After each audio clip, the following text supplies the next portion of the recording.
Magandang umaga po sa inyong lahat. Nakakita na ba kayo ng tambis na kulay berde?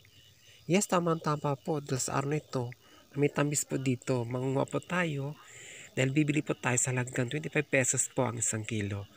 Karaniwan po ang tambis po ay kulay pink or light pink. Ito po ay kulay berde. Manghang-mangha po talaga ako sa bunga nito dahil ngayon ako nakakita ng berde po na tambis. Ayan oh. Napakadami at ang lulusog at ang lalaki nito. Kung inyo titingnan ay parang normal lamang siya na prutas. At talaga namang masarap kainin.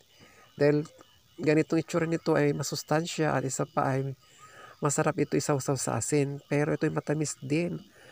Kaya nga lang, pag hindi nyo nagustuhan ay meron siyang maliit na lasa sa huli. Meron yung mapait. Pero ito ay masarap kung sobrang hinog na. Talagang matamis na matamis.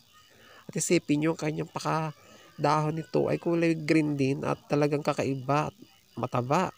At kahit malit lamang itong puno ito ng tambis na ito, ay talaga namang bumunga ng marami ito. Tingnan mo, oo, yan. Napakadami talaga at saka kumpol-kumpol. At alam nyo ba kung paano pagtanim nito ng tambis na ito? Napakasimple lang. Puputulin nyo na po yung sanga nito at itatanim nyo. So ayan o, nakakuha po tayo ng 5 piraso. Pero kulang pa yan. Kukuha pa rin tayo ng marami. At isipin nyo po ba sa halagang 25 pesos ay tiba-tiba ka na.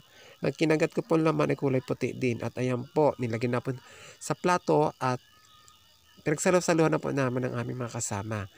Kaya magtanim na po tayo nito dahil madali lamang magtanim at hindi po maselan. Kaya maraming salamat po sa inyong panonood ng aking video. Kahit mixi lamang to, ay matutunan po kayong magpalaga po sa mga prutas po natin. Lalo po yung mga local po dito sa Cebu and Roman. Maraming salamat po and God bless.